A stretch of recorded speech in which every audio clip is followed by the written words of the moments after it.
Human rights minorities affairs department اور آل Pakistan women ایسوسی ایشن کے زیر اہتمام یہ تقریب اپا کالج میں ہوئی۔ تقریب کے مہمان خصوصی secretary human rights and minorities Arshad bin Ahmed نے کہا کہ جو حقوق قرآن و سنت میں خواتین کو دیے گئے ہیں ان پر عمل درآمد ایک بہت بڑا چیلنج ہے۔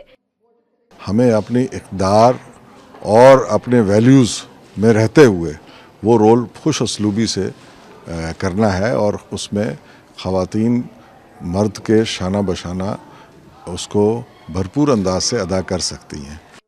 جسٹس ریٹائرڈ ناصرہ جاوید اقبال نے کہا کہ قائد اعظم نے تو 1940 میں ہی یہ کہہ دیا تھا کہ خواتین تحریک پاکستان میں مردوں کے شانہ بشانہ حصہ لیں گی، جس کی بہترین مثال ان کی اپنی ہمشیرہ اور مادر ملت محترمہ فاطمہ جناح ہے۔ انہوں نے کہا کہ پاکستان کو بنے ہوئے 63 سال سے زائد ہو گئے ہیں، لیکن ابھی تک ہمارے ملک میں قانونی اور معاشرتی سطح پر خواتین کو نہ صرف حقوق سے محروم رکھا گیا ہے بلکہ ان کو ان کے حقوق سے آگاہی تک حاصل نہیں۔ انہوں نے آسیہ کیس کے حوالے سے بات کرتے ہوئے کہا کہ پاکستان کے جھنڈے میں سفید رنگ اقلیتوں کو تحفظ دیتا ہے۔ اقلیتوں کو اس ملک میں آدھے حقوق حاصل ہیں، اس لیے ان کی سزا بھی آدھی ہونی چاہیے۔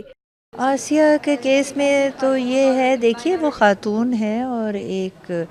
غیر مسلم ہے، تو یہ جو پاکستان کے جھنڈے میں سفید حصہ ہے نا، یہ ہماری مائنورٹیز کا، اقلیتوں کا ہے، اور ہمیں اقلیتوں کا تحفظ جو ہے نا وہ ہمارے لیے لازم و ملزوم ہے، اور قرآن اور سنت بھی یہی ہے کہ ان کا ہم نے تحفظ کرنا ہے۔ چیئرمین اقوا پنجاب ایسوسی ایشن روحی سید نے کہا کہ خواتین کو ہراساں کرنے پر سزا کا قانون ملازمت پیشہ خواتین کے لیے تحفظ کا ضامن نہیں بن سکا، اور ملازمت پیشہ خواتین کو نفسیاتی تشدد کا سامنا کرنا پڑتا ہے۔ عورتوں کو یہی میں کہہ رہی ہوں کہ آگاہ کرنا ضروری ہے کہ کس طریقے سے ان کی ہراسمنٹ ہوتی ہے، خالی فزیکل نہیں، ذہنی بھی ہراسمنٹ ہوتی ہے جس جگہ پہ وہ کام کر رہی ہوتی ہے، اور عورت کو یہ پتہ ہونا چاہیے کہ اگر ذہنی طور پہ بھی اسے کوئی پریشرائز کر رہا ہے تو وہ بھی ایک قسم کی ہراسمنٹ ہے۔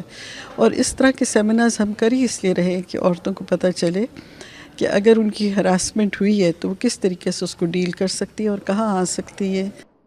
دیگر مقررین کا کہنا تھا کہ ٹیلی فون اور انٹرنیٹ کا غلط استعمال نوجوان نسل کو غلط راستے پر لے جانے کا باعث بن رہا ہے۔ ہمیں نوجوان بچوں اور بچیوں کو میڈیا کے ذریعے آگاہی دینا ہوگی تاکہ یہ دو اہم ذرائع خواتین کی معاشرے میں عزت اور وقار کو مجروح نہ کریں۔ مقررین کا کہنا تھا کہ اسلامی تعلیمات اور نظریہ پاکستان کی روشنی میں خواتین کو معاشرے میں مردوں کے شانہ بشانہ جینے کا برابری کی سطح پر حق حاصل ہے۔ کیمرہ مین طاہر مغل کے ساتھ فارینہ سعدیہ، وقت نیوز، لاہور۔